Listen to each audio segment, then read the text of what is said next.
What was the conclusion you drew after the bye week about the passing game? Yeah. Look, there's a lot of areas there we need to improve. And the passing game, like we've said from the jump, takes all 11. Certainly, we want to stress defenses in probably some ways that we have not yet been able to or not able to connect on. Feature the guys that we can lean on and make our quarterback feel comfortable. So, the bye weeks are always great. We needed the reset to kind of look at things, make sure that we're doing the best things for our players, best things for our quarterbacks. Instant panic hits Kevin Stefanski as Browns fans explode with demands. They want Tommy Rees to take full control and finally coach Shedeur Sanders.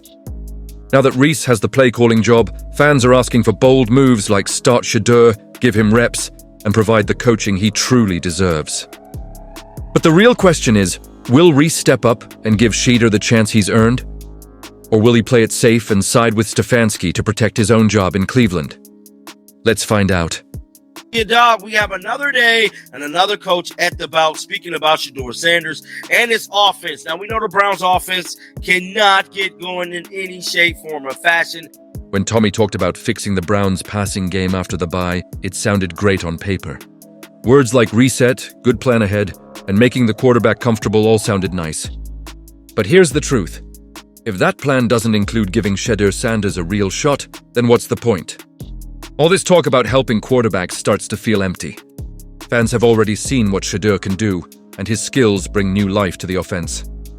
So, when Rees said they needed a reset, many asked, was that reset about change, or just shining up the same broken plan that's holding them back? It's fair to ask what Rees and Stefanski mean by making the quarterback feel comfortable. Because if the goal is to fix the passing game, comfort shouldn't mean playing scared. It should mean trusting talent. Shedeur's ability to make plays, read defenses, and throw accurately under pressure is exactly what this team needs. Yet he still hasn't been given the chance. Rees might have reviewed plays during the bye. But did he think about how to build around a quarterback like Shedeur, who fits the fast, modern game fans want? That's the real question. Now that Rees is calling plays, the pressure is huge. Not just to boost stats, but to make real changes. This isn't about names. It's about changing the mindset. Fans want creativity, risk, and fairness. If Rees truly cares about his players, Shedeur should be part of that plan. Every week without him is a lost chance, and fans are done waiting. The offense just can't move no matter what they try. Slow starts, missed throws, no rhythm. And with Rees in charge, the talk sounds the same. Fans want action, not talk. This offense doesn't need small fixes, it needs fire. That fire must come from someone new, someone hungry, someone who can move the ball. That's Shedeur. All these resets mean nothing if the same people keep running the same failing plays. You can see Shedeur waiting on the sidelines, ready, while the offense keeps falling apart. Fans shout for him, commentators mention him, but the Browns still act like giving him a chance is risky. But what's riskier, sticking with failure or trusting a quarterback who could bring hope? The frustration grows because people know Shedeur's calm, accuracy, and talent. With the season slipping away, all Rees and Stefanski's talk means one thing. It's time to stop talking and finally let Shedeur play. Next voice. Running your own quarterback. Fortunate for me, I've been able to be here, sit with Dylan, be with the offense. I know kind of what helps him, what makes him click. I think, got a good feel for our personnel here. That's so important when it comes to calling games. And then, you get into a rhythm throughout the game of figuring out what from the plan works, what you need to adjust, what they're doing to try to take some things away. And then you're just looking to build counters and things that can complement what you've already tried to set up. But I think every time you call a game, you learn. Every time even for me in the role I've been in, you learn as you're putting yourself in the shoes to call a game again, as you're listening and observing and helping. When Tommy Rees talked about learning from Dylan and understanding him better, it just felt disappointing. Once again, it sounds like the same safe plan, protecting the starter and keeping a weak system alive. Instead of bringing fresh ideas, Tommy's words show he's choosing comfort over change. Fans hoped, when Rees got play-calling power, we'd see something bold.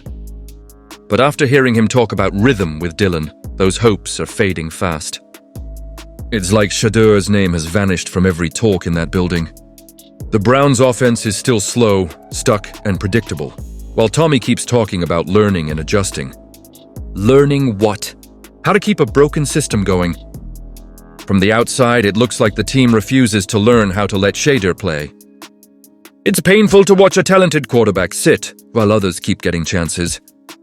Stefanski's shadow is still there. His control is seen in every safe choice. And now Rees looks more focused on fitting in than standing out. If this is the new Browns offense, it's not new at all. It's the same old thing fans are tired of watching. So you have to ask what's really going on. Does Tommy fear losing his job if he supports Shedeur? Is he afraid of making Stefanski look bad? Who's really in charge? Is it Stefanski guarding his power, or the front office scared of change? Why does everyone forget about Shedeur once they join Cleveland? And when did doing what's right for the team become more dangerous than doing what's safe for yourself? New England game, you mentioned that you got to make Gabriel comfortable. Yep. And then he went out and did what he did. He only threw 8 balls to receivers. Yeah. How do you make them comfortable? Yeah, we got to put receivers. We got to put the receivers in the right spots. We got to ask them to do the right things. We got to make sure that we're giving them the looks during the week. You know, certainly they did some things there to take some looks away, but getting him to progress and feel confident in those things. And again, it's all that work is done throughout the week. And then when a team's doing something that's going to take it away, you got to have counters and answers for that. Tommy talk about the Patriots game just confirmed what everyone saw. This offense has no real identity, and it starts with the quarterback. Rees said he needs to make Gabriel comfortable. But how much more comfortable can a guy get after only 8 passes to receivers? That's not comfort, that's hiding. When your offense avoids throwing, that's not strategy. The Browns looked lost with no rhythm or confidence. You can't expect receivers to shine if they never get the ball, or win games if the quarterback is scared to throw. The Patriots didn't even do anything amazing. They just showed how weak was in the right spots.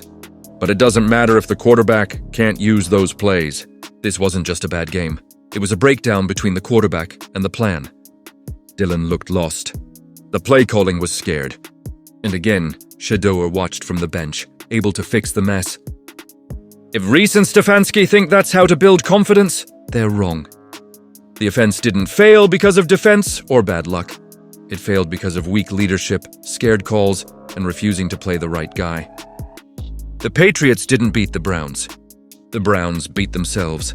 Next, Came to Cleveland to work for Kevin. That's really the reason I took this job 2 years ago. Like, think the world of him, still think the world of him. Really, like, fortunate for the support he's given me over the last week, the support he's had for me over the last couple of years. Like, I wanted to come to Cleveland to work for Kevin.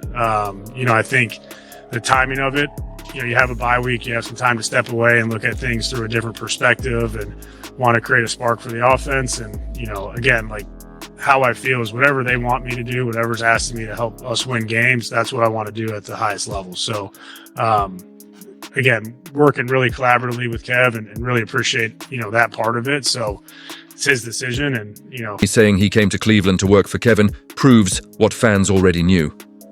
This coaching setup is built on loyalty, not results. Rees didn't come to win or develop players. He came to please. The main goal is to please your boss. Instead of helping your team, you've already lost. Stefanski's system has been stuck for too long.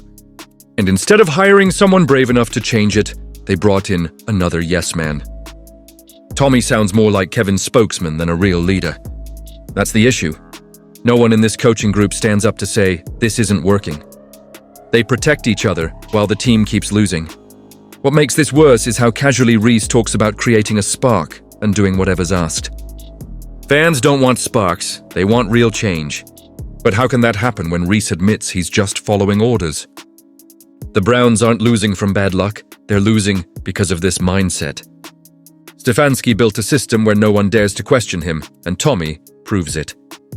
Instead of standing up for Shedeur Sanders or saying the team needs a real leader, he thanks Kevin for the chance. The chance to what? Keep losing the same way every week. Stefanski's control has trapped this offense, and Tommy's words show he's just following right behind him. What's asked of you? yeah, I think we're fortunate to have a really good staff that you can collaborate with, lean on.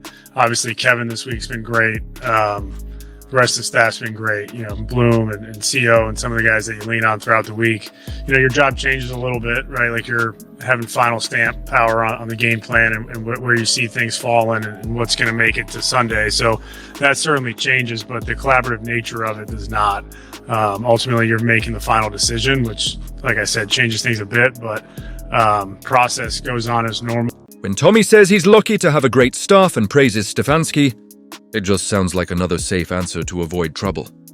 He talks about teamwork, leaning on people, and having the final say. But what does that even mean when the offense still looks flat and predictable every week? Are they working together on another plan that keeps Shedeur on the bench? Another week of protecting the same quarterback who can't move the ball? If Tommy really has final say, why do Stefanski's choices still show up in every call? Why is he talking like an assistant instead of the main play caller? And when will someone in this great staff take responsibility instead of praising Ito and play it safe?